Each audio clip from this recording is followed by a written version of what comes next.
We're trying to figure out what's happening with the Facebook. I see it on Eddie's page. I don't see it on yours yet. Hi, everybody. Welcome to the Hi. I think we're PPC. live. We are live now. We are live. And as always, I'm trying to like invite people because they want invitations every week. Um, but welcome to PPC Radio Show today. Shelly. So the theme is about healing. Healing. Are you healing? I am healing. Okay. Healing every day. Yep. Mhm.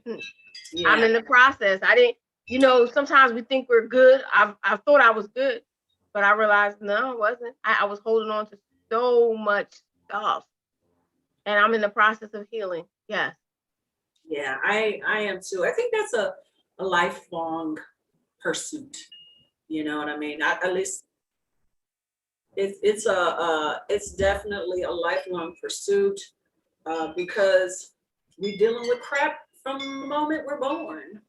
You know, we're always dealing with something, and if you're healing, that means you're living. I think, you know, and so I don't want to waste any time because I'm going to introduce my girl, Robin McBow. She is a friend of mine that I knew in LA, and we have stayed connected and friends. She is a very special person. I think she's a healer. She may not call herself that, but she's also a dog enthusiast. And I have another word for that too, but she wouldn't let me use it. And she's a chef, massage therapist, all things about healing. She's a nutritionist. She also herbs. She's a specialist when it comes to Chinese herbs. So she's pretty amazing. So Okay. on that note, let's bring on Robin Love. Hey.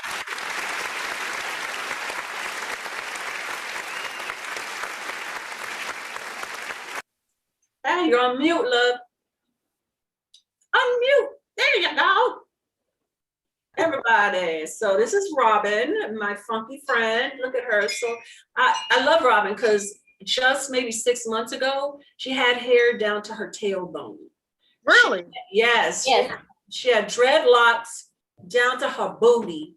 And she was like, time to go. Shaved it off. I love that kind of confidence in a woman. And plus, she got the perfect shaped head. So it works for her. It don't work for everybody. Can I say something, honey bunnies? Sure. I feel that women who have a strong confidence, it's a blessing on one hand, and then again, it's a curse because strong, confident Black women, we always get the end of the stick. Woo, we're starting out deep already. Okay. Always get the end of the stick with friendships, with love, because folks are so fearful of us, as my Frenchies agree. They're fearful of strong Black women. Yeah. You know, and that I don't understand, you know. What also I find is that people will try to hurt you for being strong and confident. They don't like you. They mad, you know, and when you want to help them, they get an attitude. They take it personally, you know, and it's like, well, damned if you do, damned if you don't. So is that only with other women, or that's with men and women? Men find. I'm an old chick, so I find this, yeah. So, in case you guys didn't listen to me earlier, I said she's a dog enthusiast. So, Robin dogs. So, they're a part of our crew today. They're hanging out with the PPC crew. So they're agreeing, and they'll probably, DJ Kid Disco, always respond to the boom.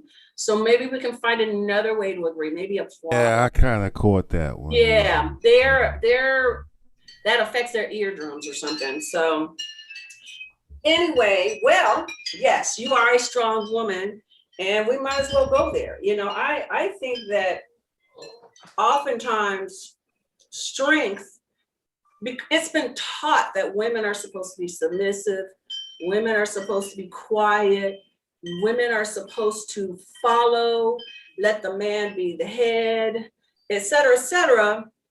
And when it comes to marriage and stuff, it does help if there's some balance there. But I was just talking about this. I don't know. I think I was We talked about this last week because I was telling you that my mother, she always said a way to anyone's heart is through the belly. Always make them feel good, right? I didn't get it as a kid. Why am I supposed to make all these wonderful meals to make someone feel good? And as I got older, since I'm in the health curve, I realized that when you feed someone healthy, you create things in the body that are healing. People feel good when the food is good. When the food is healing, it does something to the body, not only for the person, but also for the animal. So okay, so that's strong one of the women hats to that. wait. So that's one of the hats that I wear. So Right. going back to my mama always taught me to try to master everything. Be the best at whatever you're gonna do. Be the best cook.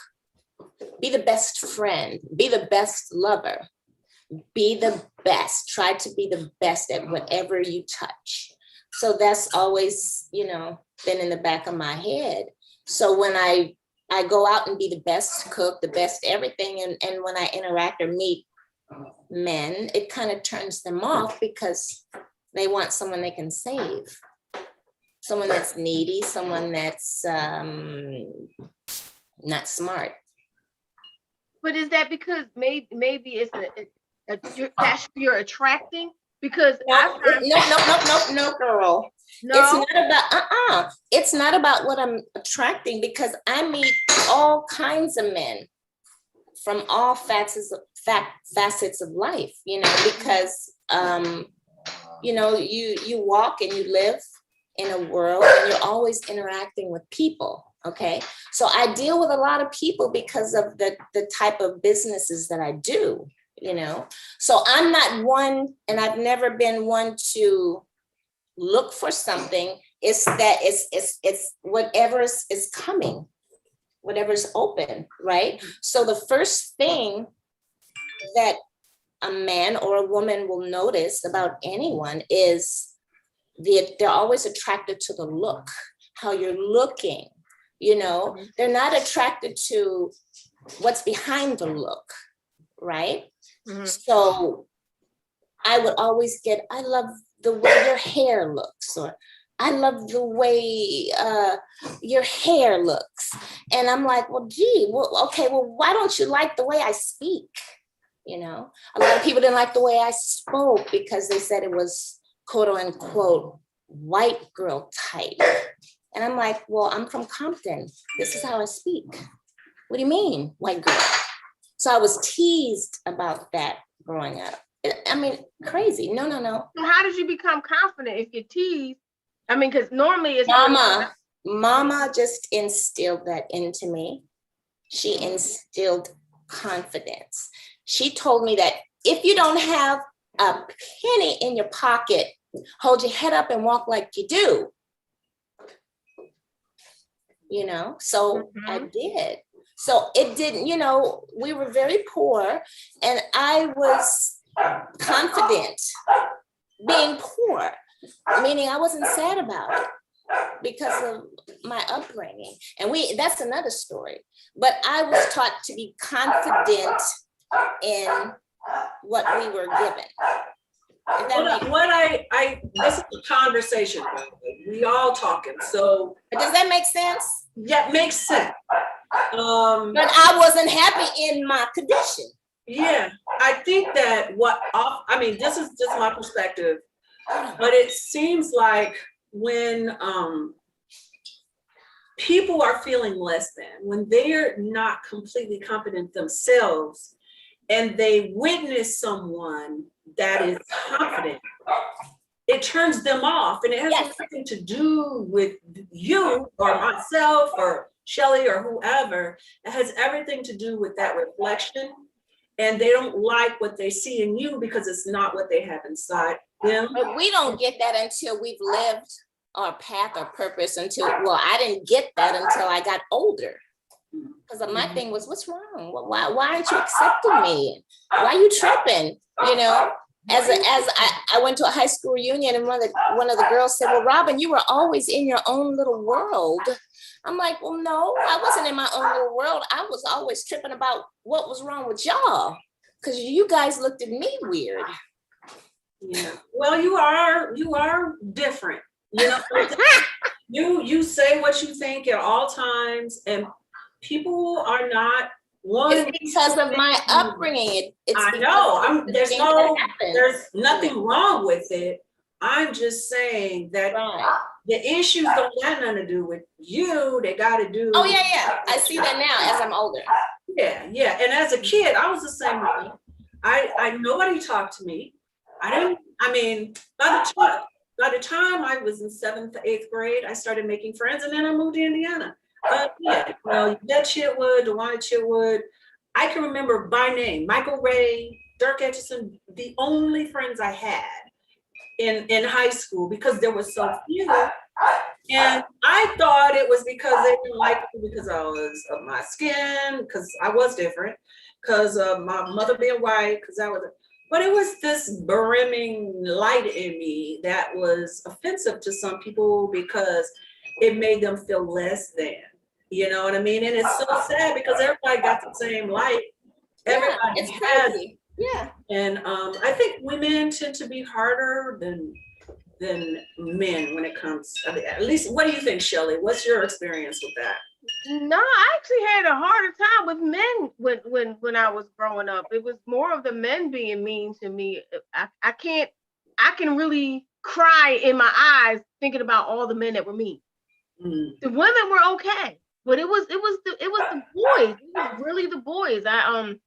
It was one boy who seemed like he was in every school I went to. He was in church. He was in middle school. It followed me to every school. And I was like, this same stupid boy who teased me constantly was in every school.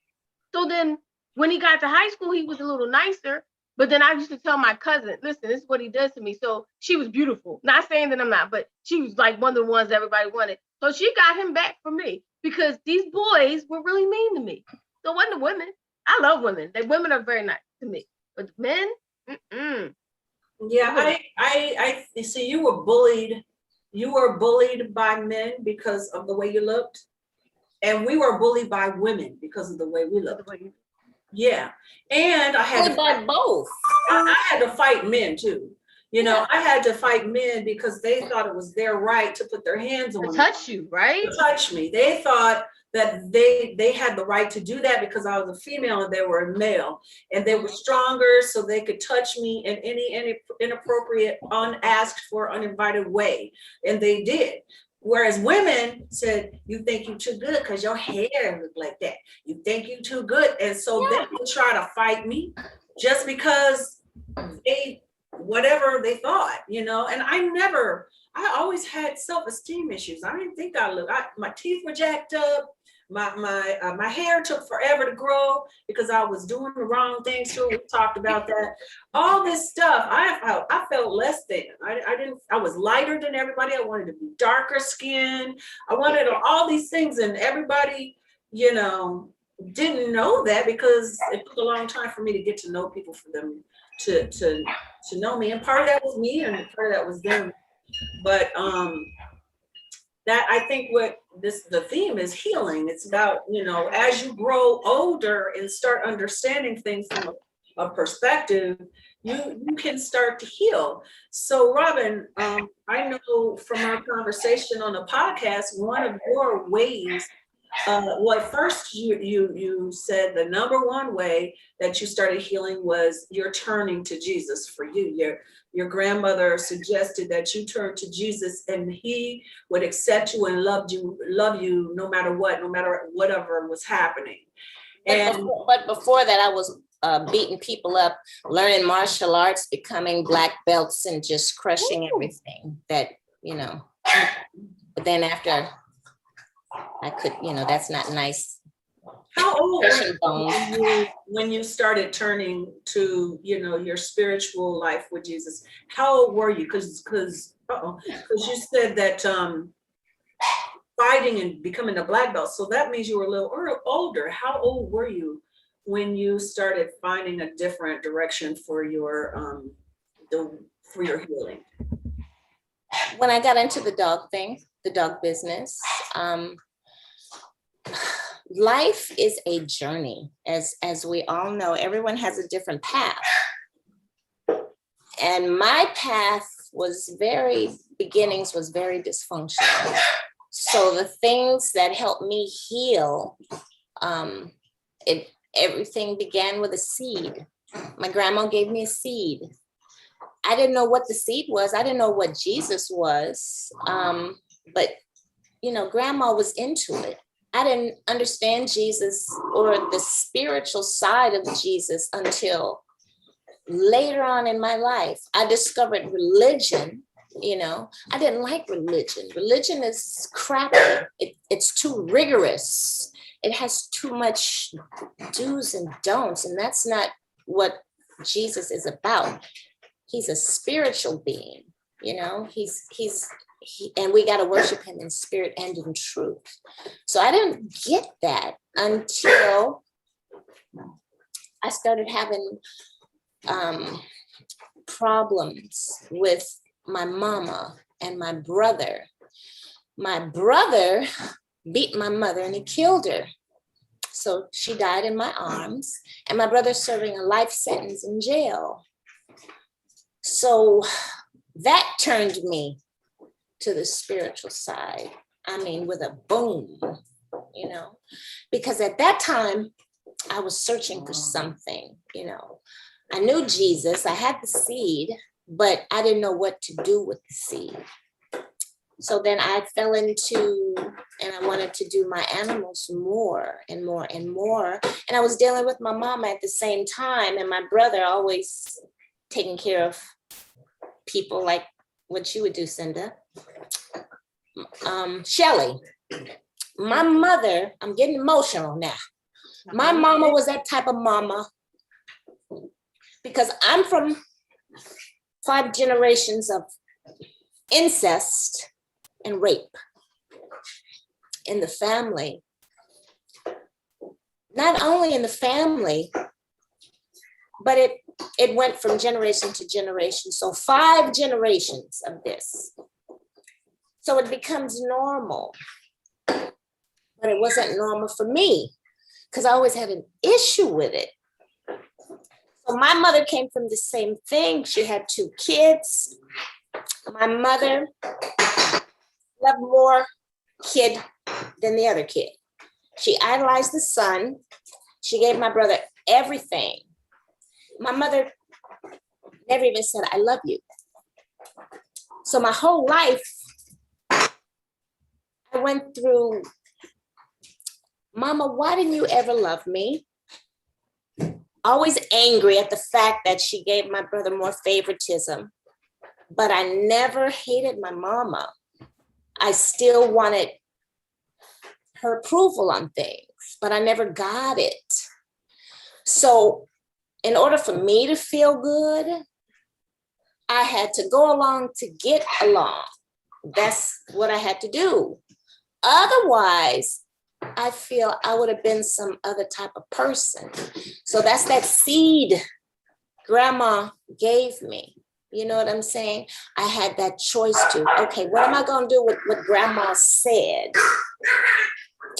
So my mother, as we grew, me and my brother became a crackhead, but we were sexually abused because my mom, because we were from that generational curse, would always choose the wrong kind of guy.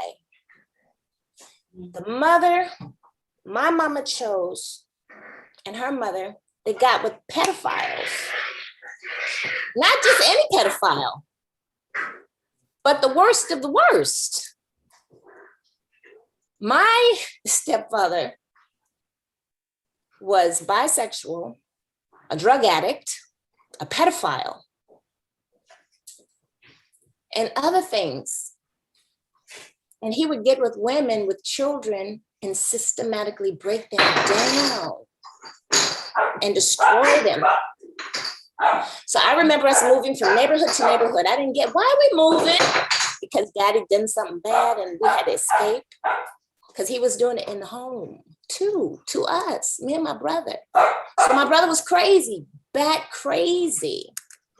So much crazy that he killed my mama. My mama poured all them eggs in his basket, but she didn't pour me anything. But I love my mama so much. So before she died, I had to bring her home to take care of her, and I didn't want to.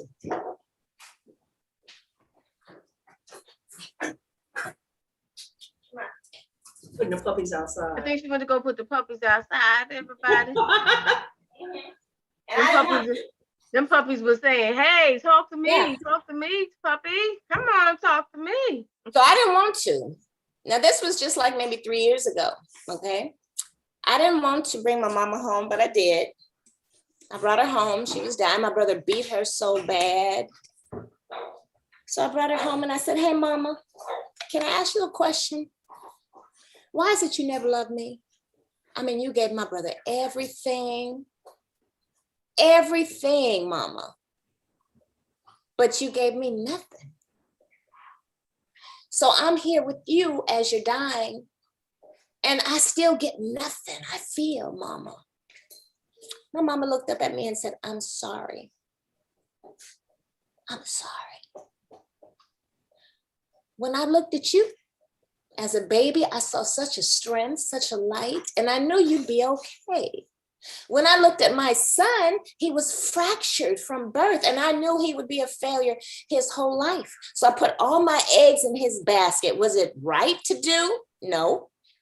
Nobody gave me a manual on how to be a mother. I did the best that I could, daughter. But the best that I could was not correct. And look what happened. I gave my son everything. I gave my son everything. I gave him my life. I put myself on hold for my son. And look what he did to me. I'm laying in a deathbed and you taking care of me. And my mother began to weep and began to say, I'm sorry. I'm so sorry. Look what I've done with my own life. And I said, Mama, I forgive you. I love you. Don't worry. Because I felt a shift in me. I'm talking about spiritual thing. Now I'm talking about Jesus. I felt a shift because my whole life, I felt this heaviness on my shoulder because mama never. And I'm always running, taking care. You know, I dealt with the stuff that happened to me, you know, but I'm that single woman that don't have nobody to share it with. So I share it with my dogs. Right.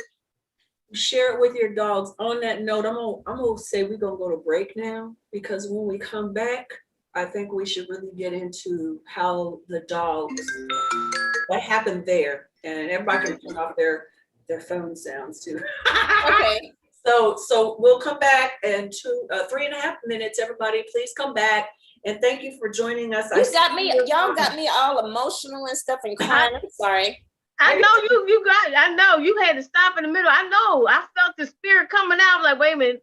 I'm saying we had to stop because I want we're gonna come back. Okay. 3.5 minutes. 3.5 minutes. We'll be back with Robin LeBeau. Come back, please, and share.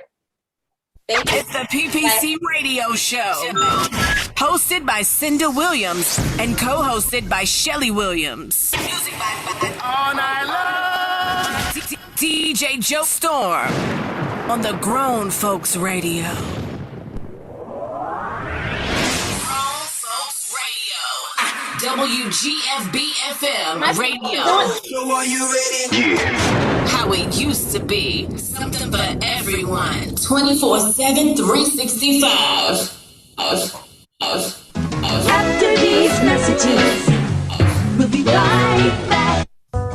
For the health and safety of our guests and team members, we're here for you.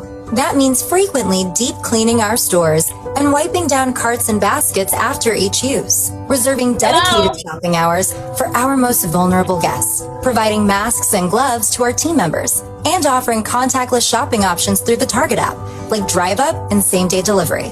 We are here for you now more than ever, and your health and safety is our highest priority. Learn more at target.com/a bullseye view. New Dunkin' Refreshers. Vibrant fruit flavors like strawberry, dragon fruit, and peach. All right, all right. All right, so we're still with Facebook. We're still with Facebook, but we're on a commercial break for the radio and I think other platforms. I'm not sure how that works, but so Facebook, while we got this little minute before we get back, I'm gonna say hi to everybody. James, what's up, man? Darren, Robbie, cousin, what's going on? Sonica, my sister's on with the babies. Y'all should see her babies. Hey, Sadi Rose. So are they both home? Huh? They're both home now? Yeah, they're home. Yay. Hi, Brian. Yes, they are home and they are beautiful. It's weird because when they were born, they didn't look alike. But now every day they're looking more and more alike. They're one of them is a little lighter than the other, but that is even changing. The shapes of their head, their eyes, they're looking more and more alike, and they're beautiful. So that means you're gonna that means you're not gonna be able to tell them apart. They can be able to like, they're gonna get you. Yeah, well, I think they might. We'll see a little later, but they have different temperaments. At least they did in her womb. One was real, the other one was real chill. So we'll see what happens when they grow up. If that'll still be the case. But they're just both so adorable. Well, I can't wait to the extent show some pictures. We were going through the whole process while she was pregnant. Now we want to see pictures. Right. Well, Trevor, her partner, he started an Instagram for the babims. So the Borum twins. So we want to check. Say that again. The Borum, BOROM twins. You know I gets down with the get down, man. Grown Folks Radio all day. Hi, everybody. This is Cinda Williams, and I am the co-host of the Melanated Morning Show and the host of the PPC Radio Show. And you are listening to Grown Folks Radio. PPC,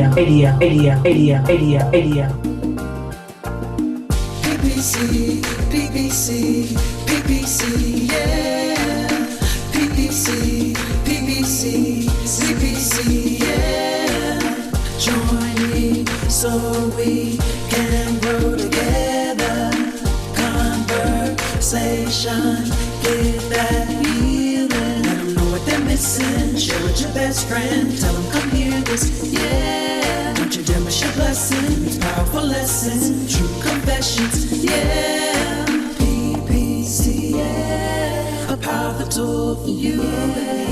PPC, yeah. A powerful tool for you and me. PPC, yeah. It's the PPC Radio Show, hosted by Cinda Williams and co-hosted by Shelly Williams. Music by All Night Long. DJ Joe Storm on the Grown Folks Radio. All right, welcome back to the PPC Radio Show. We have been sharing with Robin LeBoule, one of my besties from LA, and Shelly Shell, and I even think that sometimes DJ Kid Disco wants something to say because I see his audio little thing turning, but then he shuts it down. But we were pretty deep already. We dove right in. Did you want me to finish? Yeah, I want you. Let's pick it up where we were. But I leave off because I'm old lady and I be forgetting. You're not old, but you left off where Jesus came in and right there. Right when Jesus came in, the shift came in. When mom finally apologized and communicated. Yes. Mom apologized. Not only did Mama apologize, Mama blessed me. you know. And mama said, I'm sorry that I won't be here for your future, but it's going to be great. Everything that you touch, that you desire to do, that dog business, that home for your dog business, mama said that you're going to have it. So everything that I'm doing forward is for my mom, my brother, even my brother, because I forgave my brother for taking my mother's life. He's in jail for life, you know. So I forgive him too, because it wasn't his fault. His demons were moving him to do evil, you know. Spirits is real. That stuff is real. And you got to fight that with your spirit, your spirit. So that's how I fight it. I fight that evil with love. God is love, you know. It's so amazing to me.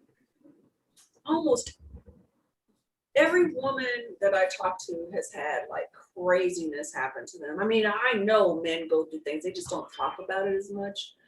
But you are able to pour your love not only into the people like me. Okay, I'll tell the story because I know a lot of you did not listen to the podcast. So when I first met Robin and Tori, I was very angry. I'm gonna be real. I was so mad because I was in LA and I'm, like I said, I don't have a lot of friends.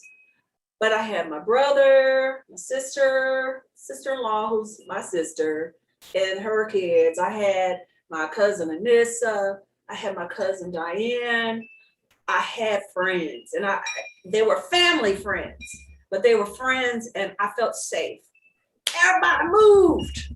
Everybody moved. Diane moved. Anissa moved. Hassan and Cheryl moved. Everybody moved, and I was left in the situation that I wasn't happy in. I had my baby, and then I had my husband at the time, who we were having our issues. So I didn't have any place to go. I felt like I was stuck. And these chicks, my friends, Robin and Tori, I had seen them. They'd come to my home because I moved around a lot, and they came to my home a couple times because Robin's aunt, Joyce, was my voice teacher, and she is, oh my God, we'll talk more about her too, but she is amazing. She is a icon for Black women from the 50s. Marilyn Monroe stole her looks from what Joyce was doing as a performer. Anyway, they came over the house a couple of times. I'm not really good with people. I'm like, how you doing? That's not me. So I would wave hi, but I never really, because it would always be 50, 60, 70 more people. So Robin came up to me one day when we were having a birthday party for my niece. And she was like, we don't cuss here, so I'm only gonna say, she said the other word, B, you don't like me? You don't like me. I'm like, what you talking about? She's like, I seen you this time, I seen you that time. You don't never talk to me. And I was like, huh? I didn't know what she was talking about. I was like, no, I'm fine with you. So we got to talking, and the first thing she did was invited me to sing for Tori's birthday. Her roommate, her friend, sing for her birthday. So I did, and that's when we became friends. And they took me in, and they took care of me. I was always tense. Robin massage. She would cook the best, most nutritional meals, gave me the stuff that Kid Disco was so fond of, and just chilled me out. And I felt like I was healing, and I had a new family in them. I didn't stay much longer. I moved myself. But Yes, right. He said, "What? That was that healing." that was a healing for me, and that the fact that there were two women, and I got to know their families, and I loved them, and I felt like I had family again. Send me the check, girl. I'll take it. Yeah, she deserves some money for all that she's done for me and for so many people. So I know you pour your love into people, your expertise, your all the health stuff. You're so amazing. Before we get That's into why people run from me. That's why folks scared of me, because I do too much. Okay, Robin, before we get into the dogs, tell them about your near-death experience and how you Which one? the one where they told you you had a disease, a rare disease. Okay. This is how bad she is. First of all, when I met her mother was terminally ill at that point, and Robin had had her by then 10 years long. The woman that Joyce, her aunt that she lives with and takes care of now, she should have died. She should have died. Robin brought her back and to a healthy, happy, vivacious 90-something-year-old woman. And then she did it for herself. Tell them about that. Robin is a healer. Yeah, girl. Got You that. know, I love to fix things. You know, I'm not good with computers or the car, changing wheels and things like that. But I am amazing when it comes to health and putting it back together. So what had happened was, I was raised a vegetarian, but guess what? A lot of vegetarians think they're eating healthy and they're not, okay? That pyramid that the government makes, you know, the health pyramid with the food groups that, you know, oh, that's bull crap. You follow that, that's no wonder all of America has diabetes, or the majority of Americans have diabetes. It's what we're eating, what we're not taught correctly from the beginning to put in our mouth. Okay, so fast forward, I was raised a vegetarian. So as a vegetarian, I ate that greasy stuff. I want the cheese, you know, I want the pizza, you know, I want potato chips, and, you know, I want everything that's processed. I thought that was healthy, you know. You go to the store, oh, it's in a pretty box, all colorful. It says Worthington, plant-based. So I bought it and I ate like that for many years. And then all of a sudden I wake up one morning and I'm like, I feel sluggish. I have no energy. I got acne. And I'm like, wait a minute now. I run to the doctor and he says, well, you want the good news or the bad news? The good news is that I'm going to give you some medication that's going to prolong your life. I said, what? He says, yeah, you've got stage 4 kidney failure. You got diabetes and hypertension. And matter of fact, your kidneys are going to give out and you're going to be on a machine. So I said, nope. That's your words. See, I'm this chick that I don't like what people say. Those are your words. Words have power. So if you ain't going to speak blessing over me, love over me, then keep it to yourself, because it's negativity and that's not going to have no effect over my life. So the doctor said all that and I disagreed with him. So I got on my knees. You know, God be working with you all throughout your life. He's always been there, even when I was in the dastardly in the hell thing, you know, 2 years old when I started being sexually abused, 2, but he was there. Okay, I'm back over here. Where was I? So what do you do? The doctor said. Okay, so I asked God, I says, now listen, I'm not taking all that medications. What I need to do, Lord? And the word came back, go see an herbalist. What? Go see an herbalist? That's all I heard in my head. Go see an herbalist. So I went to see an herbalist. I went to see this guy by the name of Russell Harrison. He's been in the business for 40 years. He's up there with Dr. Sebi, but he does a different thing than Dr. Sebi. I like his work better. You know what I'm saying? But they got the same amount of knowledge, but they do things a little bit differently. But I like this guy's approach, you know, better. So I went to see him.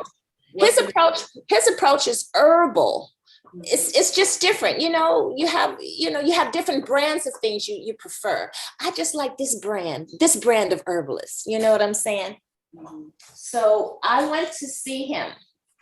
First thing he said was, "Baby, are you drinking water?" I said, "No." He said, "What are your kidney functions?" I said, 43%.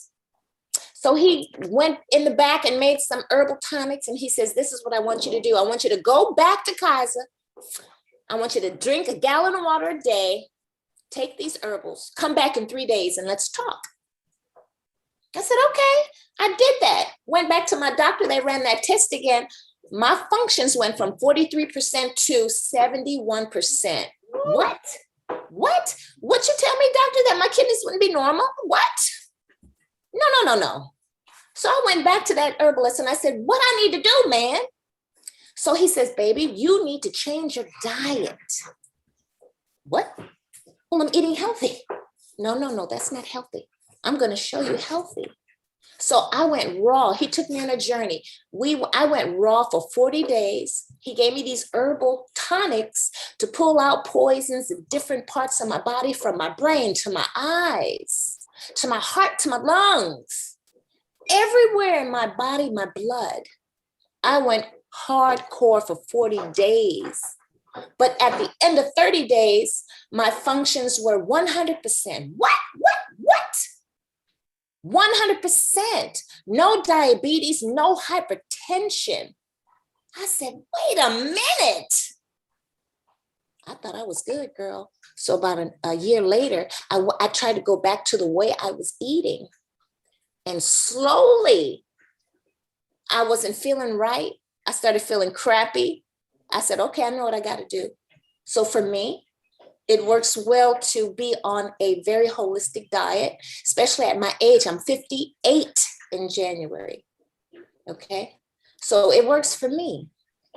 I feel energized. I feel youthful. I ain't got no issues. I have not been sick in umpteen years. So my immune system is so up, I don't have those issues that a lot of the women my age have because of what I do. And you look 30. So then I take that and put it into other people and my animals and get a good response. Yeah. So you're a healer because you learned from a healer, and you became a herbalist yourself. Yes, I did. Herbalist. Yes. And so you love dogs. And CBD. So I'm a master herbalist plus a CBD guru. Yeah, plus a chef. Oops. Yeah. So.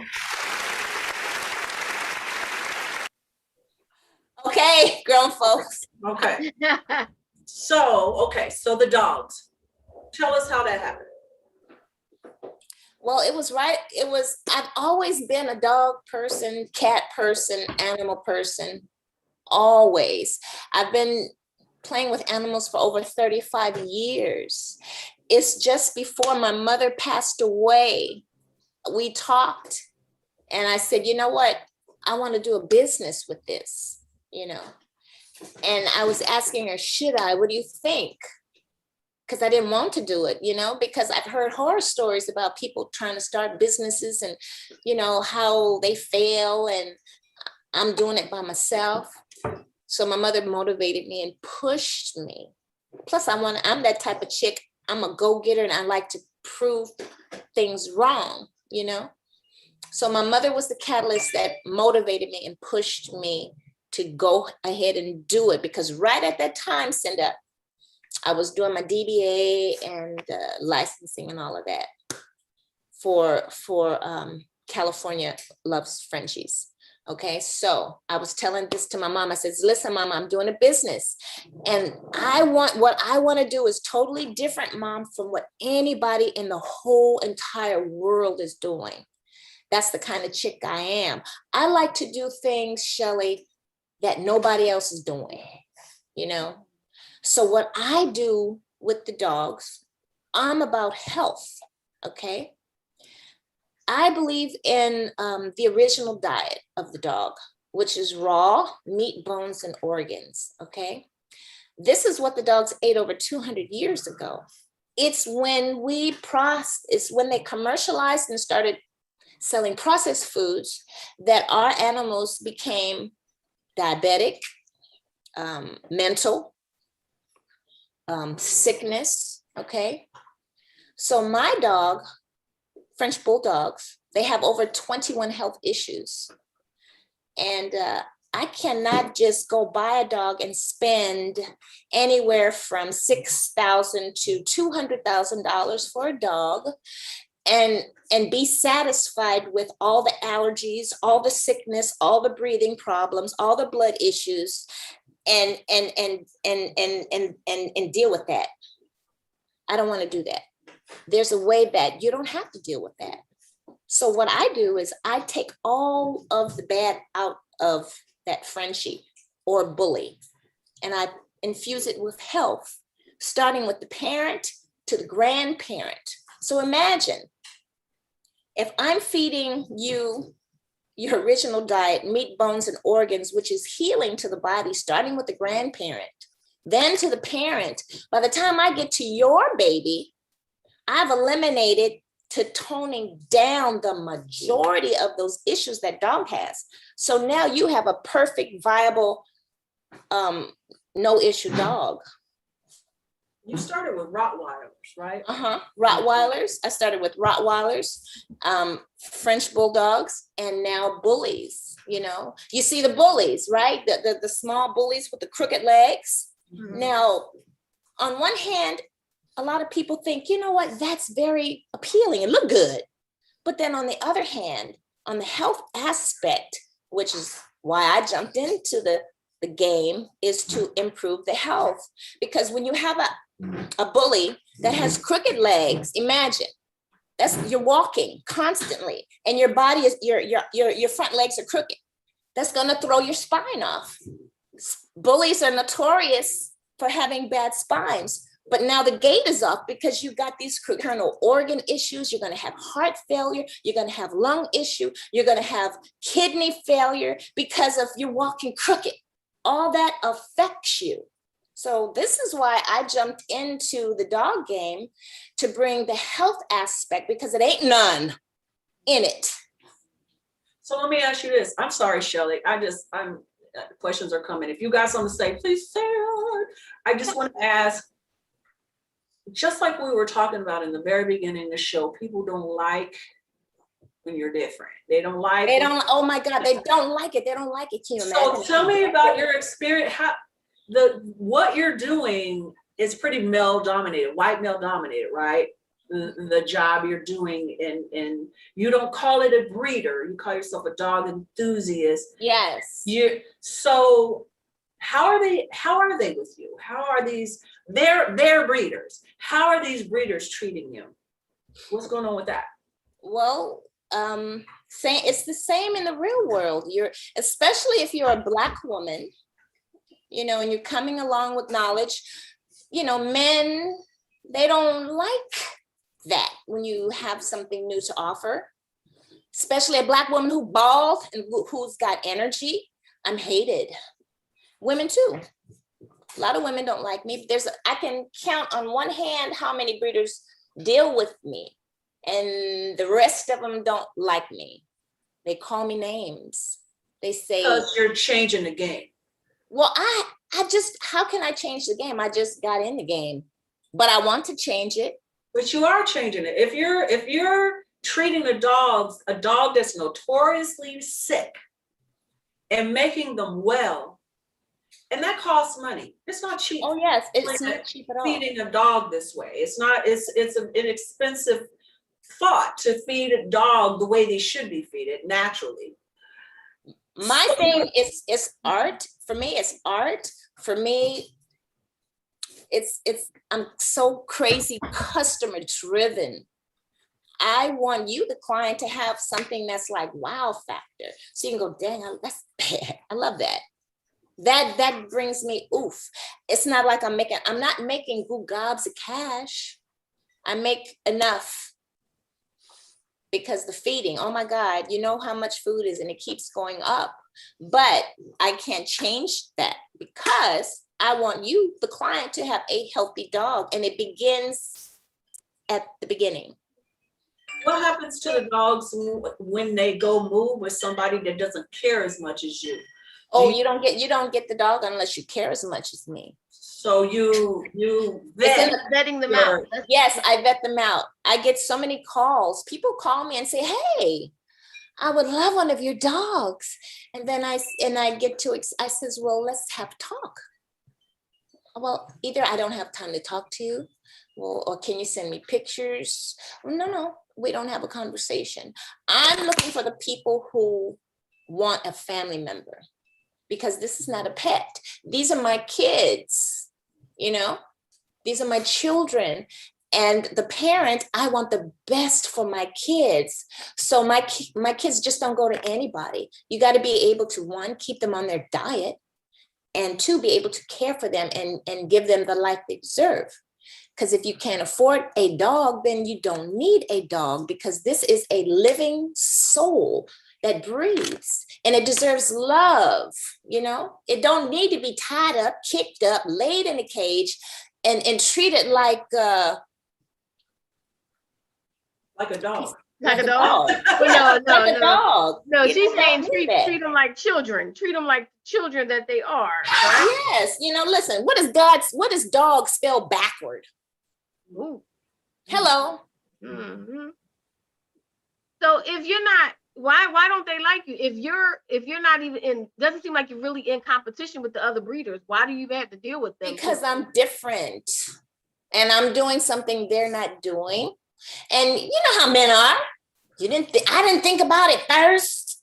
And you a Black woman and you bald-headed and you coming up here talking about health and you doing things wrong. No, I'm just making a suggestion. But And they don't like it. But you're not in competition because you're turning Not down. at all. You're turning down people. So you can turn them down and they can have them. So they should like you, because you're not really saying, hey, I want to sell to everybody. I'm only selling to a select few. I'm what you call in my own lane. I don't follow the crowd. I do my own thing. You know what I'm saying? My thing is health. Maybe their thing ain't health. I just don't breed dogs to breed them and sell them to make money. I breed dogs to fix them, and then I find homes for them who people want to love them. Because who wants a sick dog? You know how many people have Frenchies and are at the vet? I hear the horror stories. I just paid $10,000 for this Frenchie and I'm at the vet.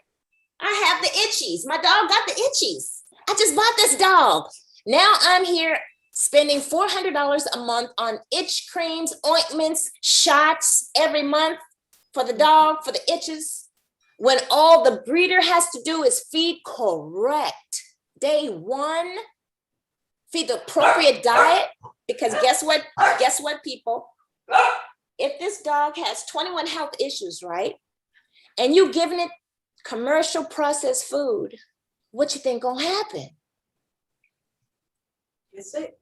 Hello, now you got the sick dog and then you take over feeding it the same thing and you wondering why is my dog sick? Why my dog itching?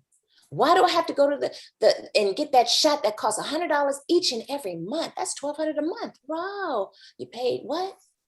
It's gonna keep adding up. That's forever. That's forever, ever, and ever, and ever, ever. Forever, ever. The thing that gets to me, we got 2 minutes till we have our break, and then we're going to bring, just as an explanation, Jenny Graham, who is our resident therapist. So we're going to give her a good 10-minute chunk to comment on everything we've said the last hour, and then we'll go on into more conversation. But everything. Why don't you lift the dog up so people can see it? Yeah, can you see? You want to see one of the puppies? Okay, here's one. Here's one. This is Fela Kuti, named after the famous Nigerian singer. She's beautiful.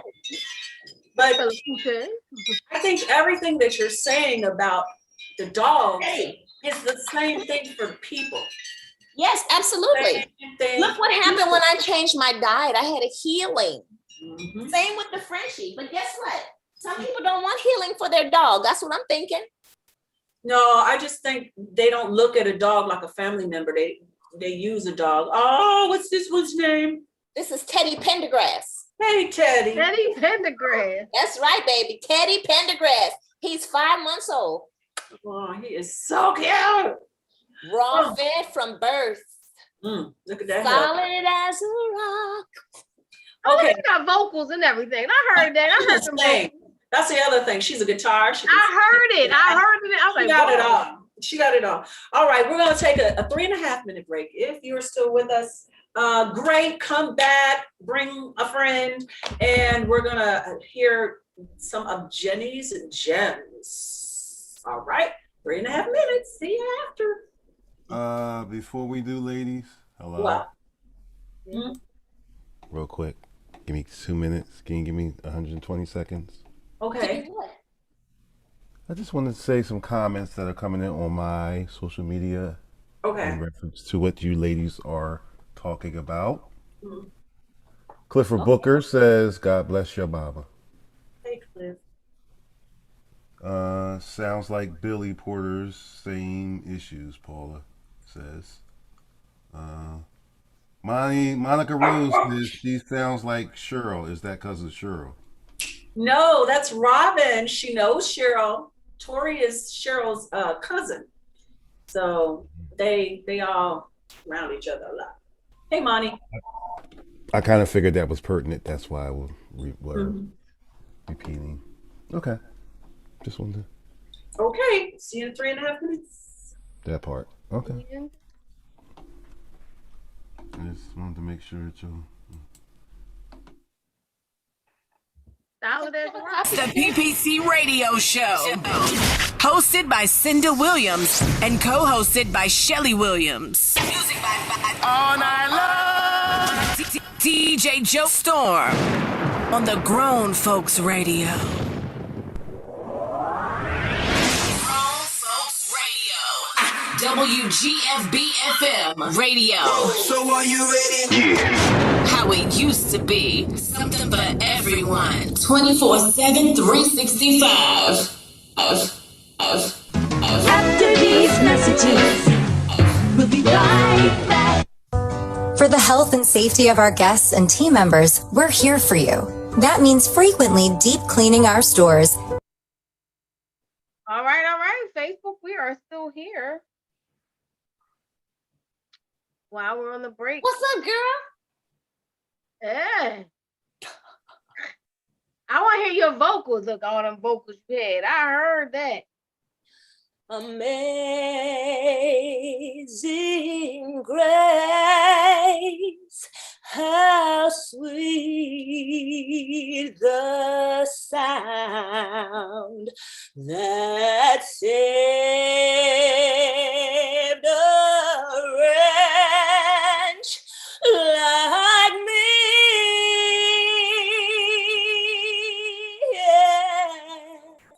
I once was lost, and now I'm found. Was blind, and now I see. Amen. Yes. Woo! Amen. Amen. Yes, you do have it all. Look, you got it all. You got it all. Girl, Shelly, I'm telling you, all the issues and stuff, the physical stuff, work with her. I hear. Look. Telling you, if you work with her, get a plan, change your life. Changed my life. I hear you. Look, she went from kidney, hyper this, hyper that, and you say, wait a minute, you just cured. Cured. Cured. I was around during those days, so I'm a witness. Mama too. I can testify. Testify. I know. I believe. You know what? What I want to do when she sells some of them dogs is come there for 2 months and let her fix me. You said when she sells some of them dogs, you said, look, I can't come and tell you something. If she What got I 50 want to dogs, do, what I want to do is, I want to buy a big old place where people can come and like distress, because you know, puppies make people happy. So there's a little part over there where you can go play with the puppies and get distressed. But over here is Down, where we man, live. grown folks radio all day. Hi, everybody. This is Cinda Williams, and I am the co-host of the Melanated Morning Show and the host of the PPC Radio Show. And you are listening to Grown Folks Radio. Radio. It's the PPC Radio Show. Hosted by Cinda Williams and co-hosted by Shelly Williams. Music by All Night Long. DJ Joe Storm on the Grown Folks Radio. PPC, PPC, PPC, yeah. PPC. oh, What happened? that was weird. You gonna just start it and just like cut it off, kid? What the heck? I like the beat. PPC, PPC, PPC, yeah. PPC, PPC, PPC, yeah. Join me so we can grow together. Conversation, get that healing. Let them know what they're missing. Share with your best friend. That's right. Hear this, yeah. Don't you dare miss your blessings. Powerful lessons, true confessions, yeah. PPC, yeah. A powerful tool for you and me. PPC, yeah. A powerful tool for you and me. PPC, Well, the problem is that I was trying to do one of my famous remixes, and it was get ready to go right out the window in the toilet. So Okay. Well, we'll do that next week. yeah, I was saving myself so I wouldn't be Okay. embarrassed. Say, oh, yeah. Okay. Okay. We still love you. Okay, we are back. PPC audience, thank you for coming back with us. And for those of you who will watch later, y'all been going through a roller coaster too. It's been a very emotional show. And since we have a professional here, Jenny Graham, that can give us some useful tools, we're gonna let her share with us, and then we're gonna dive back into the conversation. Hey everybody, here's Jenny. Hey folks, how's it going? Jenny Graham here. Hey Robin. Oh my gosh, I'm over here smiling. Oh my gosh. Okay, so Teddy Pendergrass is my favorite so far. I was like, oh, Nugget. Oh, cute stuff. Wait a minute. I love dogs. So Wait a minute. Cleopatra Jones. Hold on. okay. I'm sorry, baby. Come here, Cleo. She's like, I wasn't camera ready. Oh, Cleopatra. Nugget. I love dogs so much. Oh, she's so cute. You can tell she knows she's cute too. She's like, hello. So Cindy, it's funny because you were like, my nuggets. Okay, so I love dogs. And so I'm ecstatic about what you do and like respect what you do, because what you do is so important and so many people don't recognize that. Correct. I love you. Like, I mean, because yeah, there are so many breeds who've been created. So Cinda and Shelly don't know this to this extent with me in terms of like, I'm like known as a dog whisperer because like I've worked with dogs like throughout my life since I was little, like dog grooming, vet tech, doggy daycare. So you're my twin soul sister. Yes. Yeah. Okay. Cinda was like, you're gonna like our guest next week. But yeah, like the dog health is so true because like all these breeds are created to like have a certain look. Yes. So I have some interesting like connections between like your story and the experiences shared and like the stuff with the dogs and the parallels, because like so many dogs were breeded to have a specific look. Yes. But it wasn't functional. It wasn't good for their health. You know what I mean? Like you talked about like the dogs with their arms, with their legs, or like spaniels with their ear infections and stuff like that, or like pugs with all their like nasal issues. And it made me even think about what y'all were saying earlier, like that men can sometimes be attracted to our look, but they're not curious to understand more about the depth of who we are. Absolutely. They kind of create who they think you are, who they think you should be. Yes. And then there's like friction, and it's like they don't understand why. And it's like, because you're not taking the time to see me as the person that I am. Like, I don't fit a specific mold for you. You can't just plug me in where you think I fit. Because I identify with you, like, I don't really fit into too many molds. Like, I'm kind of my own person. So like, you either need to see me for who I am, or like, I don't have the time for that. Like, I cannot invest my time in people who don't see me for who I am. Are them dreadlocks, girl? Yes, they are. Yeah. Yay! Yeah. How long are they? They're about down to mid back now, but that's my second time going that Cinda, long. does she notice how long my dreads were, girl? Yeah, I heard. Yeah. Yeah, I was tuned in. Yeah. Yeah, I cut mine up to about here a few years ago, and now this is my second time that I'm letting them grow down. So, but yeah, one day I'm gonna cut it all off and put me on a big earring and keep it moving. But also, you know, what you were saying too about like the field that you're in and how like who it's dominated by, and like people probably are intimidated by you because you're doing something that's different, but you're doing something that I love the connection of the wellness with the dogs, because like people don't, so many people should not have dogs. I'll just say it. And I'm sure you already know. Absolutely. Look, so many people shouldn't breed dogs. I can imagine. Yeah, I'm not in that realm, but like I can imagine. You know what you said, like the dog is your family member. And if you don't have the time, like I love dogs. I do not have the time or the schedule where I could care for my dog in the way my dog deserves. And so I don't have a dog. I dog sit because like I can block out times where I can be like that available and stuff. And so like I care about the animal's well-being. And I know that would be selfish of me to get a dog just because I want company if I can't be around to walk them and train them and play with them in the way they need. So I definitely identify with that. And what you said too about like men not listening to your suggestions about dogs. I have a friend and his dog had serious allergies. And I was like, you gotta feed her different. He refused to listen to me.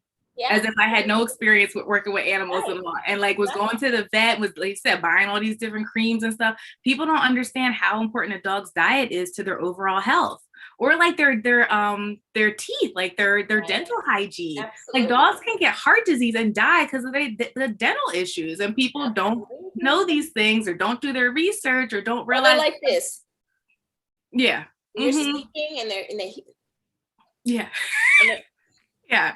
And you can get a dog that matches your lifestyle. Like if you don't like to go out for walks, like don't get a Jack Russell. You know, like if you don't have time to train your dog, don't get what you call it? Border Collie. You know? Yeah. So I feel like I got more excited about the dog stuff than like the other things I typically talk about today, because I just love dogs so much. But I did have a note about like the thing about being like strong Black women, and also like I really identified with Robin with what you said about being that child that like people are like, oh, she good, she got this, you know, she's strong, she's a tough cookie, she can handle things. And I feel like, you know, and you're right, like we do get the short end of the stick a lot of times because, you know, we may have that inherent strength and we may have the ability to show up. We may be resilient, but that doesn't mean that we don't have needs that should be nurtured. It doesn't mean that people shouldn't check on us to see if we're okay. Because I feel like a lot of times, like when you're identified as like that strong friend, like people don't see if you're okay. They just assume that you always are and no one cares to ask. And then we play into that where like, we then don't even know how to ask for like getting our needs met. We're not sure how to share about how we feel when we're feeling more vulnerable, because people will be like shocked, or they'll shame you like, oh, why? Well, you are so strong all the time. Like, well, why? And you're like, because I'm a human being. I believe I'm a human. Like, and it's a vicious cycle that it happens. And like, and it's sad because there's so many people, like we end up suffering in silence, or we don't receive the help that we need. We don't seek out that help because, you know, it just is frowned upon as if we're supposed to be like these non-human like rocks all the time. And, you know, and I find that happens a lot, you know, for Black women in particular, because there's also like, we've been socialized that like, you have to be strong, you got to be tough, you can't let them see you cry, you can't show any weakness, especially like when you're doing work where you're in a field where like you said, like they're not very represented in your field. There aren't a lot of other women in the field, not a lot of Black women, not a lot of Black people in the field. Cause like, I know being a dog person, like people are fascinated. Like I'll be walking down the street, like, oh my gosh, is that a skipper key? And people are like, oh my gosh, how did you know? Because they don't expect a Black woman to know anything about dogs, you know? Correct. What girl, look, when I say I'm the expert, oh, that really sets them back. What you mean you're an expert? What you mean you got a degree? They don't believe that either. And I'm like, what the heck? Okay, I'm just gonna make good dogs over here and produce good product. And if you like them, fine. If you don't, fine. What can I do? Hey. Yeah. I'm like, I want to travel to Oakland and come. You're in Oakland now? No, I'm in Los Angeles. Oh, you're in Los Angeles. Oh, okay. I like California in general. I'm like, oh, I want to come out there and visit you and the dogs. Come on now. Come on. That would stress you because puppies bring out happiness. They really do. And that's why I do that, because there's not a lot of joy in the world. And people love animals. And the number 2 dog, which is now going to be number 1, is the French Bulldog. Number 2 is the Bully. So I have those 2. And the way that I build my dogs and pour all the love in, it shows up. So then I give that to you, the client, because I want you to be happy. I want you to be joyous. Yeah. I take the middleman out. So you're not running to the vet right after you buy my puppy. You know, you're at home enjoying the puppy, loving the puppy, and going to the vet next year when you need those vaccines. Yeah. And that's how I like to build. I like to build health, wellness, and then DNA and health panels. So I do all of that. Yeah, and that's so great. I mean, because also when you have a healthy pet, like you don't, like you said, you don't have to worry about all those extra stressors, and pets bring so much joy. Like that's why therapy dogs and like therapy companion animals is a thing, because you know, like a dog is literally pure unconditional love. You know, and so like to have that in your home, like that lifts your spirits. They encourage you to go out and get your own exercise because you're taking them for walks, and you know they definitely are great. And also they're really great too for people. And I like my childhood dog. I used to bring her. My friend used to work at a daycare, and I used to bring my childhood dog to the daycare, and I would teach the children how to regulate their energy and understand that. But you see the difference because there's 2 types of people. There's one who, hey, I'm just making this to make money, which is good. Whatever blows your hair back. Good for you. I like that. Good for you. Me, I'm making something that's incredible, something that's wow factor, something that's healthy. And the money will follow that. But if people don't care about making people incredible, why the hell they don't care about making a dog incredible? Because I see it in my field all the time. That people who are therapists, and it's like, you don't actually really like people or care about people. Like you literally are. Or doctors. Yes. Oh my gosh. I've had so many negative experiences with doctors who are supposed their gift is to heal, and they don't like people. I'm not saying that generally. I don't know every doctor, but a whole lot of them that I've met don't like people. Well, they don't like certain kinds of people.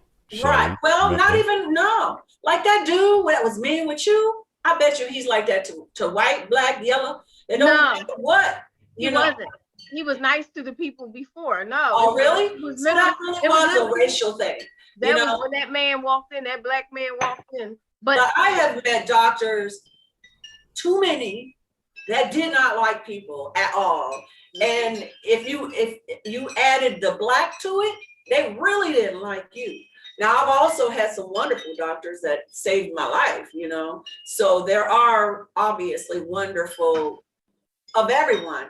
But generally, so many people are so negative, so self-absorbed.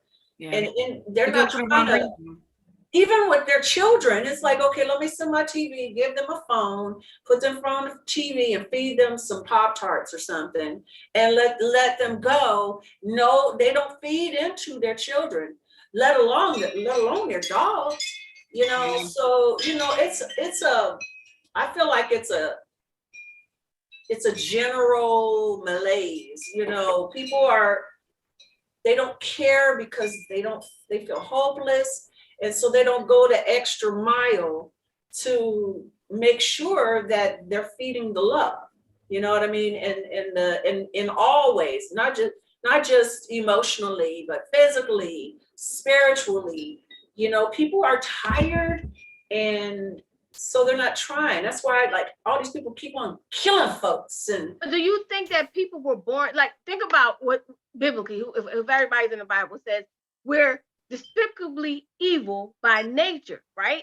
Yeah. So do you think it's just like people have to learn, not everybody is born with that nice gene, because we're by nature, we're evil by nature. So a lot of people start off that way, and you got to learn. You be around the right people. Born in sin, shaping in iniquity. But the thing is, we're born in it, but you got to live your life. Okay. And you live in your life, shit happens, you know? Yeah. So these incidences, you should learn from something. Like with me, I learned something, but later I learned what I take from my mom, what happened with my mama. I learned to see it from her view, because I would call my mother stupid. I would be like, what is wrong with her? She's pouring all this into my brother and he's using her. He doesn't love her. He's abusive to her. And what about me? I've done all this, and this. After she was gone, I saw that shift, that spiritual awakening. Boom. Wow. My mama had an unconditional love, like a Christ-like love for his children. He gave his life. He died on the cross. I have a different visual, a different feeling, a different thought about the whole sin, born into a neck. I have a different thought about it. Really? Yes. I do too. I believe that children are perfect. And they are born into iniquity, not in them, but in the world that they're born into. It's the world that's imperfect and full of sin, not the babies.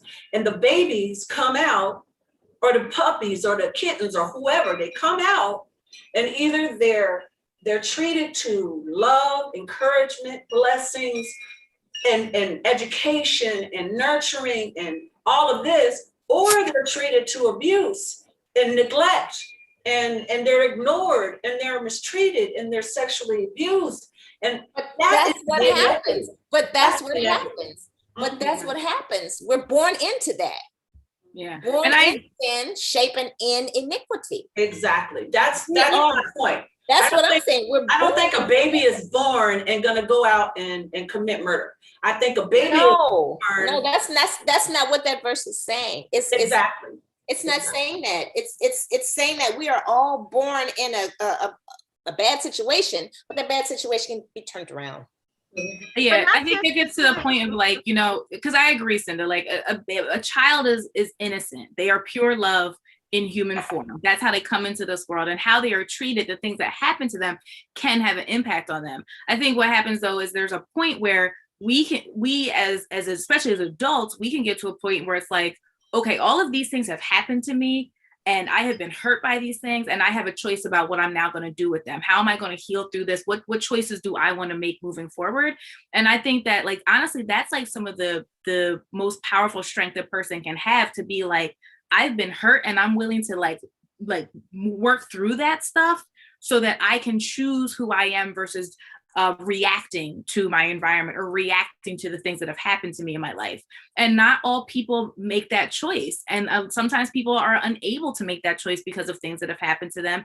And they make other choices to kind of just follow that path, because that maybe that anger is getting in the way. Because oftentimes anger is a secondary emotion. It's a response to those more vulnerable feelings of sadness or fear or hurt or disappointment, insecurity. And so sometimes emotion, you call it emotion, I call it a spirit. I mean, if emotions are energy and spirits are energy, so I rock with that. Yeah. I'd like to read what Diane Jackson, that's my mom. She's saying, unfortunately today, some people do not care or love themselves, let alone others. Unconditional love, Christ-like love is what you need. And I mean, I've met people in this life who we're born into what other people might look at as the best of everything. Like, for instance, our old president, right? He had money, he had this, he had encouragement of his father, he had all these things, and yet he turned into a person that some people would view as a very negative person. And then there's someone else, there's someone else like a Robin who was born into this inequity in a very obvious way and mistreated, abused, and neglected. And then eventually, through some soul searching and a lot of pain, finds her way to loving others, loving animals, loving people. It's a choice ultimately, because it can go either way.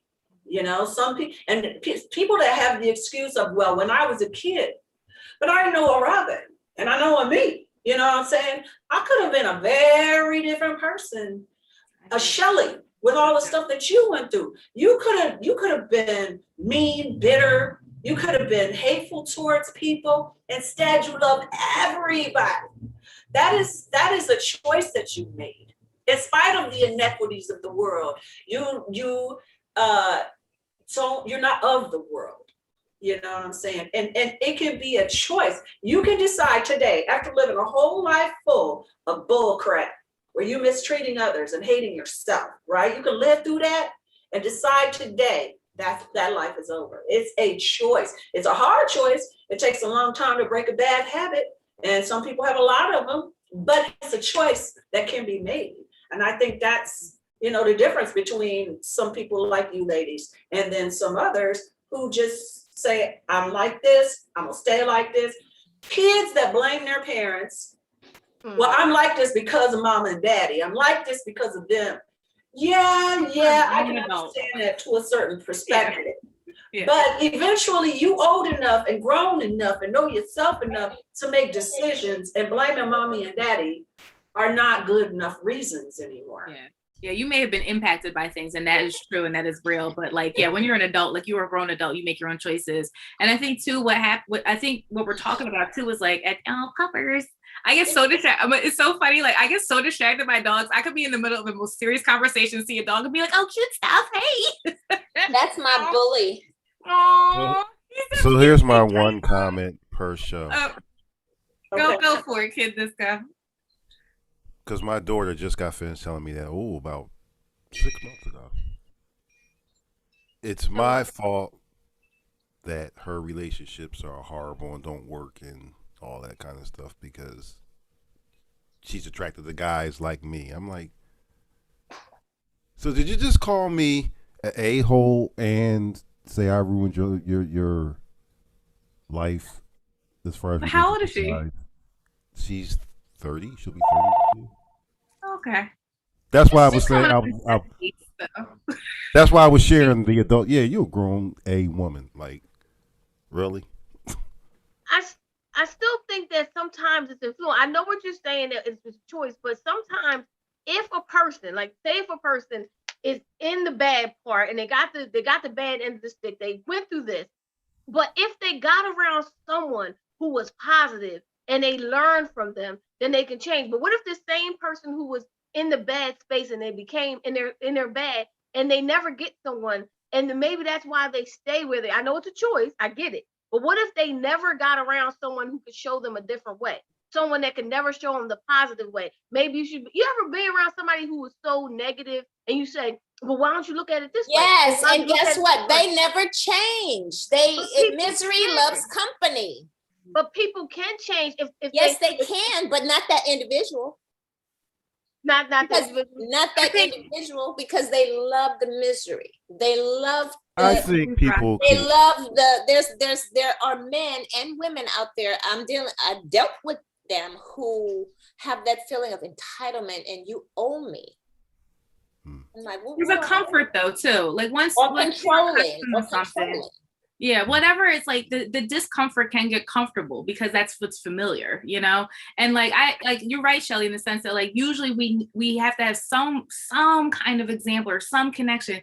I do feel like though today in the age of social media, nobody has an excuse to not find that person if they are choosing to seek it out, because you can find people who are that example. I also though understand that like some people may not even be thinking that that's even possible. If everybody around you is not that positive example, you may not ever be thinking outside of the box to even like seek that out. So I do understand how that can happen for people.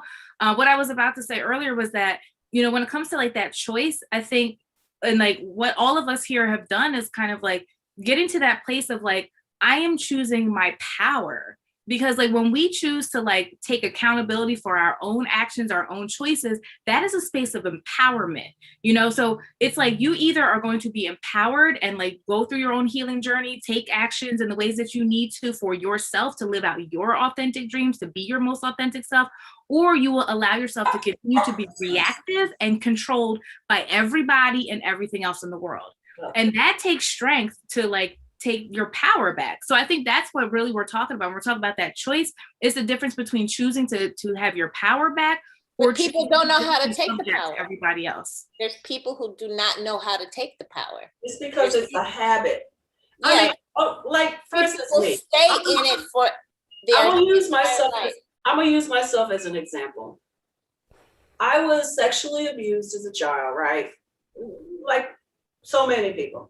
Like all of us on here. Right. Yeah, all of us. I was sexually abused as a child. So, and then the layer on top of that was the teachings in the church, you know, you ever have sex outside of marriage, you're going to hell and all this kind of stuff. So I had that. So even though I was a baby, I was being abused, I still think it's my fault, right? So for years, for a long time, I was walking around with an invisible neon sign that said victim, right? And it was a habit for me to seemingly be attracted to predators. It happened over and over and over again until I said, I don't want this anymore. You know what I'm saying? And I think it was something like one of the books I read, because I started reading all these books. And that is where I discovered, oh, life doesn't have to be like this, but I can't change them. I can only change me. So once I started changing my perception of me, instead of always claiming that, oh, you know, I just, men are gonna always rape me because that's what they do. Instead of claiming that, I said, no more. This is not happening to me anymore. And it wasn't easy. It took a lot of years and a lot of conscious work, therapy, being honest with people, learning to say no, learning to say yes. Then I was finally able to eliminate that neon sign, and it never happened again. It never happened again. But it was a choice that I had to make, that I'm not going to be this victim anymore. And I'm not saying they were right or wrong or whatever. I'm just saying that I had to change me. I had to change what I felt about myself and who I was and what I deserved in my work. Yes. But there's those that don't want to change. They're comfortable in that. Because they don't find that book. Right. Or they don't meet that person, like Shelly says. You know, that's what I mean. They don't meet that person because it's not, it maybe they don't know that they don't know that they don't have to change. But if you don't meet that person, and I just like Cindy said, she had a book.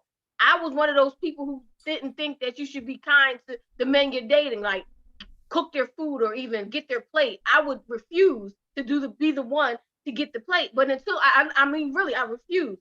I even watched my sister wait. I had a fiance, and I had watched her pick his plate up, get his food, and I'd be like this. I don't see what you're doing. But till it was brought to my attention, you understand that's your fiance. You understand. This is what you're supposed to do. It was brought to my attention, especially once he left me. But it was brought to my attention. Do you see what you did? I had to learn. So now I'm watching her like, oh, I see how you do this. I see why you do this. It's not like it's not like I'm a servant, but that's what I felt like. I ain't gonna serve no man. But I had to learn. It had to come to a point where he left. And then I had to evaluate. Then people tell me, then you go in the third, you get people talking to people, but it took that moment. So I just stayed like that for the rest of my life, not from a choice, but because I didn't see that. My mom didn't have, it didn't happen. It didn't happen in the household that I grew up in. It wasn't there. So in my household, it didn't happen. So I didn't see my mom serving a man. I saw my mom working. Right. That's what it mattered. Right. But it's interesting. I identify with that, Shelly, because like I used to see my mom doing that when I was younger. And then when my dad stopped appreciating it though, and I was like, I ain't never gonna do that. Like I ain't serving you nothing. Like, so I've been there too. And then like also I think Robin, like you mentioned what your mama said, like, getting to the place now of realizing like, oh, you know what though, I actually want to nurture and I want to show up and show my man that I appreciate him, that I value him, that he's important. And especially for a Black man in this society, like I want him to know that like when you come home, like you're going to be treated with respect and love, and I will be there to nurture you. And that I'm choosing that. So like, I think there's also this dynamic too, especially going back to the whole strong woman dynamic. Like it's not about me being submissive. It's me choosing to nurture this man because that's what I want to do, because that's also an expression of my love. That's an expression of who I am. Men don't know how to love. It doesn't make me listen. Men don't know how to love. Mamas didn't raise their boys correct. Mama didn't teach them nada. Not all of them. A lot of them. I'm going to say 98%, boo. I'm telling you. Today's men in the 21st century ain't got a clue. They ain't got a clue. They got a clue. And the women today who accept all the crap from these boys, it's just shameful. It's just shameful. I will agree with. Everything is about what you gonna do for me. Give me some booty. It ain't about that. I don't like today's man. Well, I do. I just happen to be surrounded by wonderful, strong men. Well, I ain't seen one. When I meet one, I'll congratulate. Flawed. They are very, very flawed, but they love. And I ain't met one. And there's men out here working on themselves. There are definitely men out here. And I'll ask a man too. And I'll ask him. So, kid, what do you have to say? You want to say something? He's like, I don't know if it's safe anymore. Right. He said, wait a minute, because you a flawed man. You was a man. Let me tell you. I was speaking to a friend of mine, and he's a doctor. Okay, he's my age. So I said, why is it that? What's wrong with you men? How come y'all don't know how to love? He said, oh well, our mamas didn't teach us. Oh well, I got an honest answer. Wow. Okay. Can I have 5 minutes, please? Yeah, well, yeah. You're in charge of the music, I guess. Look, you can't answer that question because your daughter already came to you and said, "Daddy, you messed up." So you sit down.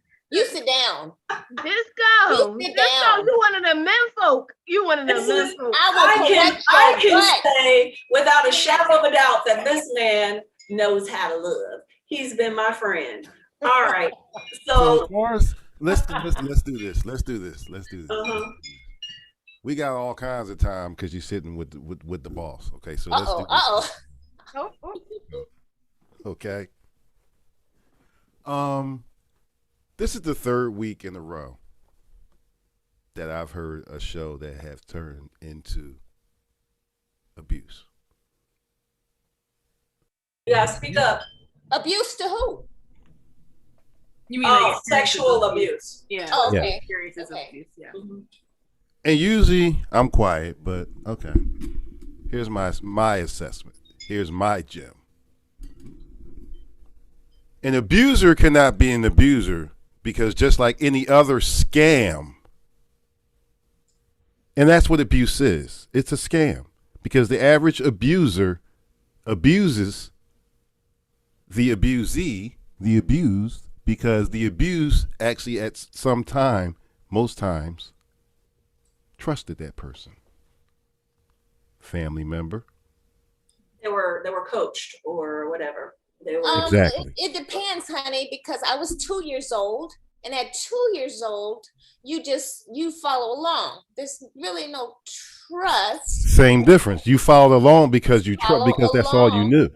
because You're this supposed is to be able what to you trust the follow, adult. the big guy with the So it sounds like you saying it's the kid's fault, the 2-year-old's fault.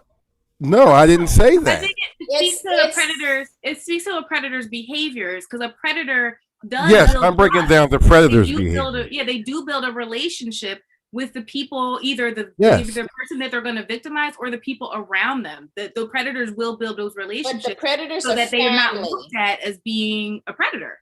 And that is a part of their behavior pattern. So And that's the part that I was trying to shed some light on, that abuse, the abuser, and the abusers that I know. Yes. Every person that Yeah. abused me was someone that was an authority figure or someone that I had some trust in. I didn't have this situation where I'm walking through a park and somebody rapes me. It was always somebody I knew. Yeah. So I hear that's what you're saying. I think that's what you're saying. It was always, family, or not in my case, fortunately, I didn't have that, but babysitters, kids, the neighbor down the street, the uncle, the father, minister. All Now- these things, the husband, the boyfriend. Now, real quick, I'm going to address what Robin said. Why are these men today? You know why? Because something happened around the crack era, okay? Yes. And at that time, I was heavy in the streets, so I know exactly what I'm talking about with this one.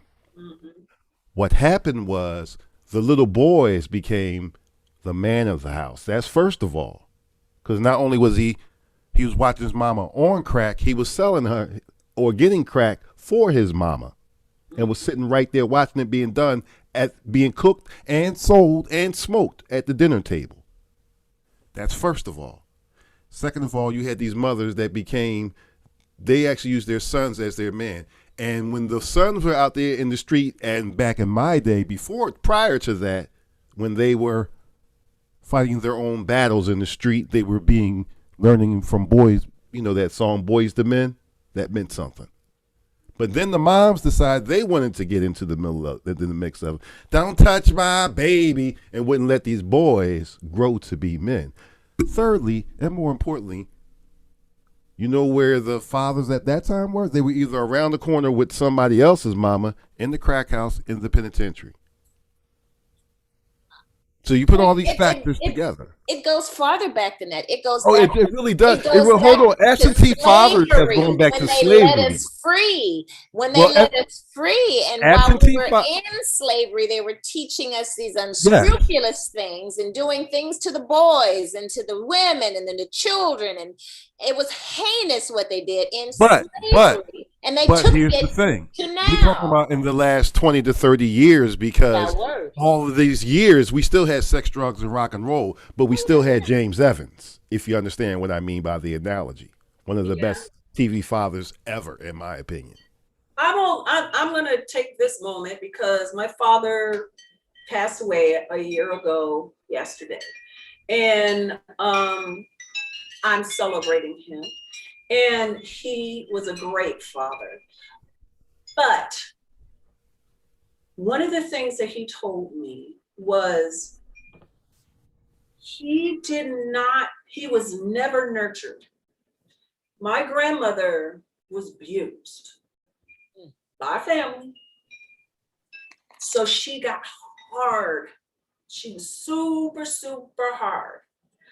My grandfather's father got murdered, so he had no role model on how to be a man, right? So he beat the crap out of his kids, especially my dad, because he was the oldest. My grandmother did the same. She never once told him she loved him. She didn't tell, because she had this complicated relationship with men. And so she wasn't taught how to nurture because she wasn't nurtured. Her parents weren't nurturing because they weren't nurtured. All this beating, that came from the slavery days, beating people to get them to be disciplined. And I'm not saying I'm anti-corporal punishment, but there is a boundary, if anything at all, okay? And so he said that he always had issues with women and how to love them. And he treated us differently. We'll talk about this next week with Hassan. Hassan talked about it a little bit in the podcast. My father was different to girls than he was to boys. So that's a Because, learned behavior. yes, Yeah. and it's this Terrible. that happens. Yes. That is why men don't know necessarily what to do in a relationship all the time, because they were never taught. If they weren't fortunate enough to have someone teaching them, like I know a lot of women that love their sons, and like you said, it's like their sons or their husbands, not their sons. So they don't teach their sons all the time how to be a good man for a woman. They teach them to take care of me because my husband or my boyfriend left, and so I need a man to take care of me. So they're not teaching their son. The women are teaching, a lot of women, gotta always correct it, a lot of women are not teaching their sons how to nurture other women besides them. And none of them, it's like this pattern that we have to break. Well, how do we fix it? How do we Also, fix like them, also that the men, question. like boys, if they're not being nurtured, like if they're not receiving that nurture, how are they going to give that? So That's my thing is like, how do we fix that? Is Yes. everybody needs to invest time in learning how to nurture your own self. Because when you know how to nurture your own self, you don't have to rely on anybody to do it for you. And then you can also then share that with other people. If everybody learned more about how to nurture and love on themselves, we would be able to engage in reciprocity of love and nurturing with each other. And Amen. guess what, honey? People, when they see your light, they don't like your light because you're too bright. You know, they don't even know you when they see you. But who cares But about that's them? okay. That's not my business. No, That's I what understand people that. do. You know what I mean? I get it. But I'm just saying that when some people meet me, you're either gonna love me or you're gonna hate me because my light is bright. And sometimes my light is so bright it will dim your light. No, it never dims. Not in your, light. you know, I don't mean your light, but Yeah. I'll give you an Other example. people, other bright lights don't think about that, you know? But I don't people care. have an I issue don't- with it. I don't care about that, about what get it, they I get like, that they like me or not. I'm gonna just keep on being me, and then Remember when I met you? I attract you, Remember when and I I met you? attract Jenny, and I attract Shelly, and I attract. Remember when I met you? Mhm. Okay, I worked at this law firm. Okay, Mhm. now this chick, we were friends. She didn't like me because she thought I had more than her. She had the degree, I didn't. She came into my house and go, "Oh wow, you live like this?" I'm like, "Live like what, girl? You got the degree, you got the apartment, you got the $70,000 a year job. I'm just the receptionist." You know, she got me fired. She got me fired because she didn't like my light. We had a meeting and we're in the meeting with my boss and she sat there in tears telling me, "I can't work with her. I just can't work with her. She's just too much." I'm like, "What? I thought we were friends." What do you mean? Your personality is too much. Robin, can you tone down your personality? Because she can't get along with you. What do you mean tone down my personality? Well, then you got fired from that job. And I sure did. and I'm you just don't- saying, people don't like your light. and it doesn't Some matter. of them, I know it doesn't matter. Even if it gets you fired, you know why? Because then you start breeding dogs or being a dog enthusiast, because that's what you were supposed to be doing in the first place, not Yes. being a receptionist. Do that. Redirection. So Just a Heal the redirection. dogs. Heal the dogs.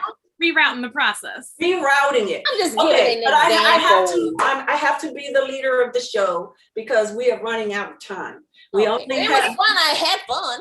I know. So we going to start with you, Robin. Please tell the audience how they can get in touch with you if they're interested in your knowledge about whatever you're offering. Tell people what you're offering, how they can reach you, and all that. Well, all you gotta do is call me. CaliforniaLovesFrenchies.com. California Loves Frenchies on Instagram. Just DM me. I enjoy conversation. My journey here on earth is to help you get your pet and yourself healthy. So that's what I'm here to do. I'm a wealth of knowledge, and I share information with those who want it. And I'm a testifier. She does. She's excellent. So California loves Frenchies. Please check her out. I typed it. Wait, I forgot the L. I mean, I forgot the S on. You put it in the chat for Now us. follow me. All y'all follow me. Pretty please with Sugar on top. California loves Frenchies. People love Instagram. Jenny because she Okay, that added the S. There you go. got the dogs. Okay, Jenny, what's up with you? You want me to, if that's it, I can go. No, not yet. No. So y'all know I am a life empowerment coach and a licensed art therapist, and you can find me at www.traumafreeuniversity.com. You can learn more about our art therapy services and my individual coaching programs where I incorporate art therapy techniques. No art skills necessary, but it's a way to tap into subconscious thoughts, feelings, and experiences. And you can follow me on Instagram at traumafreeyou, and I will pop all that stuff in the chats for you. All right, Shelly. All right. Guess what? Tonight in Philadelphia on Comcast 66 Fios 29, the PPC radio show will be on. I was going to tell you what episode it is, but I didn't get to it in time. Wait a minute. It's the one with Nikki. You remember that one, Nikki? So that one will be on tonight at 10:30 p.m. If you're in Philadelphia, 10:30 p.m. Fios 29, Comcast, which is Xfinity. 66966, that comes on 10:30 p.m. And if you're all around the world, you can go to www.phillycam.org/watch, and you'll get to see that episode, which is going to be airing on television tonight. And that's it. You can follow me on Instagram at Shelly Shell Williams. And Robin, what's your birthday in January? What day? January 23rd. I'll be 58. January. I'm January 20th. I just wanted to see how close we were. That's all. We close 3 days apart. 3 days apart. That's what I'm talking So we about. twins. So whenever you in Cali, you come on over here and I'll cook for you. I'm coming to Cali.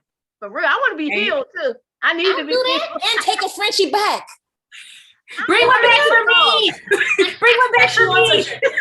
Okay, so I'm gonna try to do this as loudly as possible because I got somebody cutting the grass next. Is that what that is?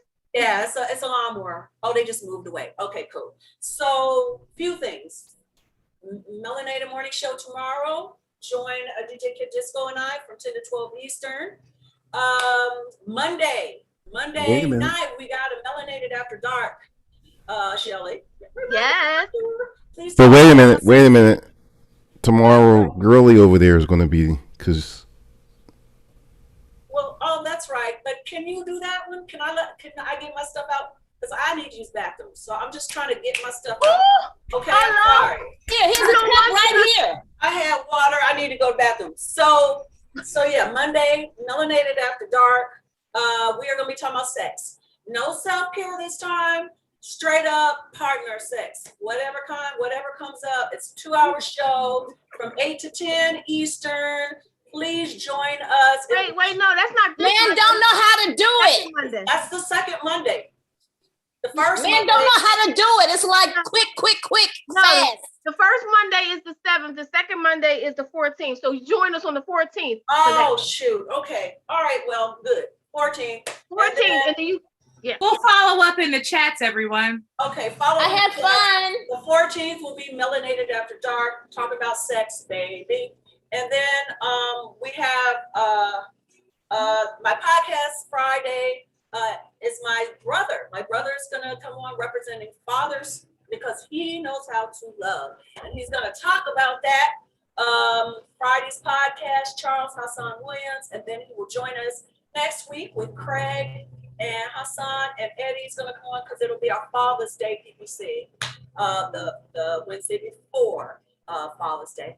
And that's all I got to say. Kid, what you got to say? Oh, yeah, tomorrow, Girly is going to be with me tomorrow. Yeah. Because you're traveling, so. You'll be traveling. But she did say she was going to pop her head in as best as she could while she's on the When road. I get to Vegas, I'm gonna come on in a Zoom and say hi. Well, they're gonna show us Vegas. I haven't seen Yeah, Vegas in a long I'll time. show everybody what Vegas looks like now, because I haven't been there in about 10, 15 years. So I can't wait to see it. It's been about that long. So I'll pop in tomorrow. Same. Yeah. Thank you to everybody that's listened in. Thank you to everybody that's going to listen in. Please support everybody here. We love you. And now I think, Kid, we only got 6 more minutes for some music. You gonna take us out? I'm gonna take us out, and we got as many minutes as I say we got because. Ooh, oh, he been flexing them boss muscles. Why you can, but the music right. He flexing them muscles. He like, and what? He like, what we about to do, because we can. Because what we about to do, because we can, because I'm the boss of this thing here. He done flexed them boss muscles. I'm sorry, ladies. Be the boss. Be the boss. Boom. That part. All right. Drop them beats. Thank you for having me, guys. Thank you. Thanks for being here. I had fun. I hope y'all have me on again. We will. Maybe you can come on to a Melanated After Dark. That'd be fun. Cool. And I thank you for having me, boss. I love your voice. She was talking to you, DJ Kid. Thank you. I heard that. All right. He all bashful now. And don't forget to follow me, people. Don't forget to follow me. Hosted by Cinda Williams and co-hosted by Shelly Williams. Music by All Night Long. DJ Joe Storm on the Grown Folks Radio. Yeah. Here's another one. And another one. Yeah. From Little Kim, the Queen Bee. It's ladies' night, what? It must be Angie on the mic. The butter pea, honey, got the sugar, got the spice. Roll the L tight, keep the rhymes right, yo. I just straight this motherfucker up last night. And I'm the rookie on this all-star team. Me and Kim is getting cream, like Thelma and Louise, but on chrome. Never leave that Brooklyn shit alone. So if you say it's on, then it's on. Bang this in your whips, whips, whips, whips, whips, whips, whips.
Nothing but the dog in me.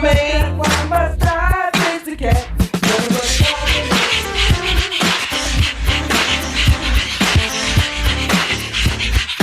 Wow, wow, wow, yippee, yo,